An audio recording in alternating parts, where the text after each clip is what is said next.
Welcome back to Praying the Psalms in a World on Fire. I am your host, Tom First. And last time we saw Psalm 1 as a gate to the Psalter, a portal, a guide for resisting imperial propaganda. Today we move deeper into its imagery, to the tree that endures and the chaff that blows away. Let's begin today by hearing the psalm again, by hearing it afresh. Happy are those who do not follow the advice of the wicked, or take the path that sinners tread, or sit in the seat of scoffers. But their delight is in the law of the Lord, and on his law they meditate day and night. And here's the section of the psalm we're going to focus on today. They are like trees planted by streams of water, which yield their fruit in its season. And their leaves do not wither, in all they do, they prosper. The wicked are not so, but are like chaff that the wind drives away. Therefore, the wicked will not stand in the judgment, nor sinners in the congregation of the righteous. For the Lord watches over the way of the righteous, but the way of the wicked will perish. Verse 3 paints a scene of deep, abiding resilience. They are like trees planted by streams of water. They yield fruit in due season. Their leaves don't wither. To understand this imagery, you have to remember that in Israel's semi-arid climate, trees only thrived when their roots could consistently access water. So this isn't an image of luxury. It is an image of survival under oppressive heat. The streams here are irrigation channels, not wild rivers. They are carefully tended waterways that sustain life when the climate is cruel.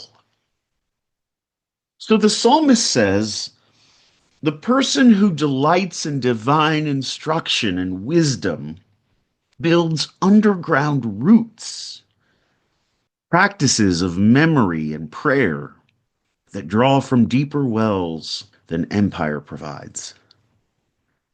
Now contrast this resilience with verse 4. The psalmist says, the wicked are not so, but are like chaff that the wind drives away. Chaff is what is left over after threshing grain. Chaff is the empty husk that is weightless, rootless, useless, and disposable. The wicked here in Psalm 1 are not cartoon villains. They're people so shaped by propaganda that their lives lose density. They have no identity outside of the empire's propaganda. They have lost a sense of God-given dignity. They have exchanged substance for spectacle.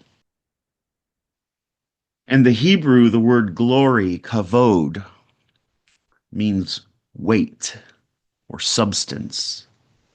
The glorious life of the faithful is a life of substance and weightiness.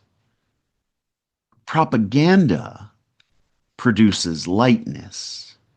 It gives slogans and sound bites and surface level chatter and fanfare.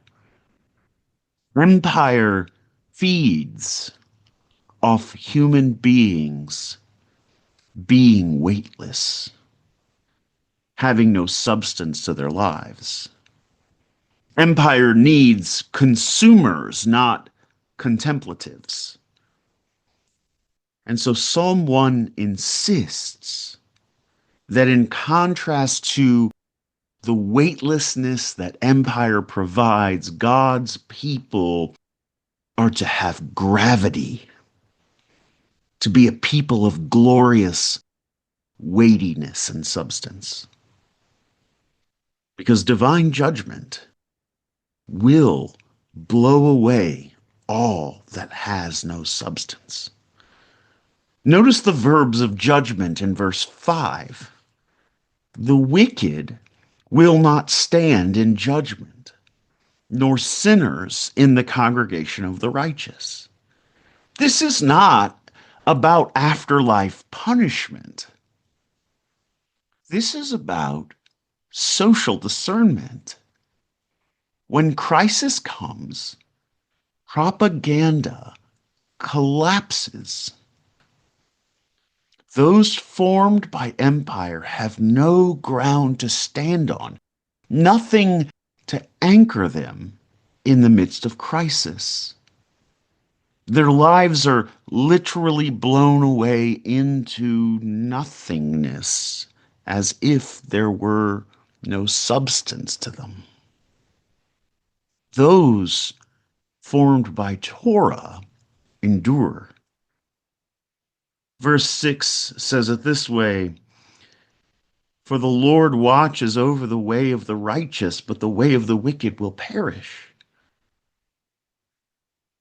The Hebrew word for God's watching and knowing implies that there is an intimacy here, not mere surveillance. God is not a police state. God does not monitor. The point is that God accompanies the righteous. God stands with us in solidarity during crisis, and that anchors us. God knows the righteous the way a lover knows the beloved. God watches over the righteous the way a lover watches over the beloved. Empire manages and coerces. God watches over and knows with intimate delight. So Psalm 1 ends not with fear, but with intimacy. Wisdom is the covenantal context of the kind of resistance that Psalm 1 speaks of. It is a kind of knowing that keeps us rooted when the winds of ideology blow.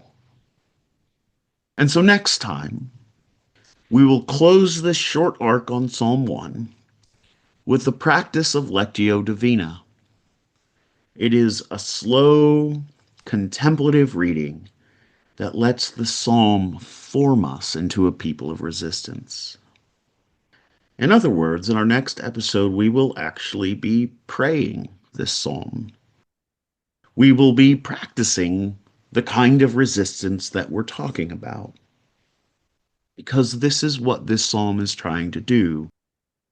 Not merely make us more informed, but it is trying to teach us to pray and to resist the propaganda of empire in a world on fire.